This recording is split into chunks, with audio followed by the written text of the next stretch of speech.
vlog!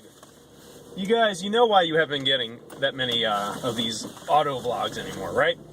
It's because I just don't drive that far I mean, I literally don't drive long enough to even do like a 3-minute vlog, mostly.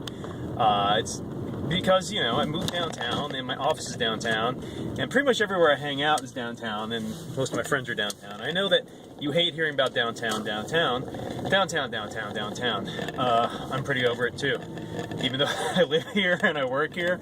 And now I'm writing a column for DTLV.com, which is downtownlasvegas.com, right? About downtown real estate. So like my whole life is just nothing but thinking and living and talking about downtown, which is weird because I'm really burnt out on the whole thing with like downtown being the only thing we have to talk about.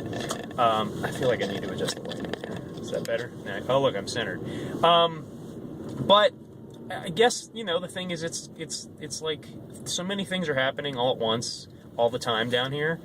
And there's so much growth, and I know a lot of the attention goes to downtown project and whatever's happening over on Fremont East, but there's a lot more, obviously, or maybe not obviously.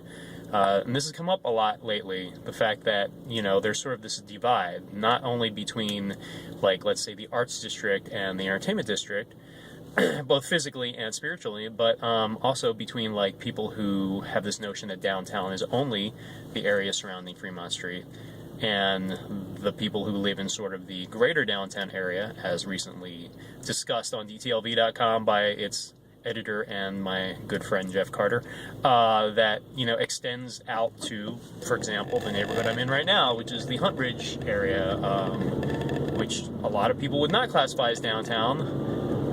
Because I don't know why, because there's not tall buildings. I mean, I'm not sure what the definition there is, but the city actually has an official definition, and they have a redevelopment district, just like they have other redevelopment districts for different parts of the city.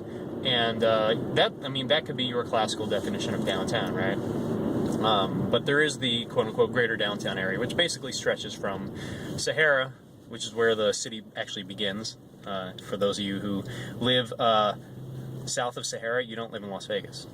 It's okay. It's not like a point of pride or anything to live in Las Vegas. I'm just saying, like, you live in the county, which is weird. This whole setup is weird, but unless you live in Henderson or North Las Vegas or whatever. But and then north to Washington, which, yes, okay. West to Valley View, arguably. I would say Rancho, but I can see an argument for Valley View, especially including things like the Springs Preserve and the vintage neighborhoods over there. And then east to Eastern, which makes sense, because Fremont Street ends at Eastern, basically. It turns into Boulder Highway once it does that crossover where it kind of hits Eastern and Charleston all at once. So okay, and then yeah, so that's sort of the greater Las Vegas defined area. I swear I wasn't planning to talk about downtown Las Vegas and its definitions at all on this video blog. I was actually going to talk about how many people came to my door this morning and forced me to leave the house to get some work done.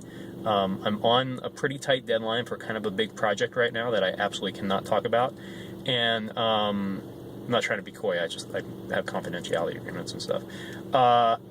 And I swear there was someone at my door every half hour this morning. They're like landscapers, delivery guys, roofers. I hear there's pool guys coming. Like, I don't know. And no one calls me ahead of time and says, "Hey, PJ, guess what? We're coming today." No, it's just I'm sitting there in my friggin' jammies trying to like get this article written, and there's just the dogs barking, the door knocking, and people who I don't know just coming to my door and climbing on my roof. And anyway, I do have an office, obviously, that's not that far from my house, but the problem with the office is it's a little, unless we have production studio stuff happening in there, or if I'm doing like shipping or, you know, prepping for something, it's not a good environment that's conducive to creative work. So, and there's also no coffee there, which I need to rectify. Not that I'm a big coffee drinker. I also only drink decaf, so it's not like I'm using it for the caffeine jolt. But it's just not it's not conducive to good creative writing, I guess. That's really all I can say. Which sounds weird, like, why are you paying for a space? But the space is for production facilities. It's not for me to sit there and write stuff. So I'm headed to a Starbucks. I'm headed to a Starbucks not that close to my house. I'm going to the one I used to go to over on like DI and Eastern. In theory, hopefully, assuming everything's good there. And it's raining.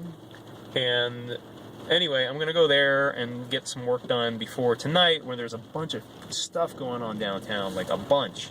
The Arts District is buzzing tonight. The CAC is doing its grand opening in a new location. There's the Who is Downtown photography exhibit that this new company, Nomic, is hosting at Blackbird. There's poetry readings. We've got a Downtown Spaces community meeting / drink thing. So I need to get all this work done before then. It's already almost 12:30. I haven't had lunch yet. So I'm going to go for kind of the quickie lunch / coffee at the Bucks. And oh my God, we're at 6 minutes. I'm so sorry, you guys. I'm sure none of you have watched this all the way through the end, except maybe Electra, because you like to torture yourself. So I'm going to sign off now, and I will see you guys downtown tonight. Downtown.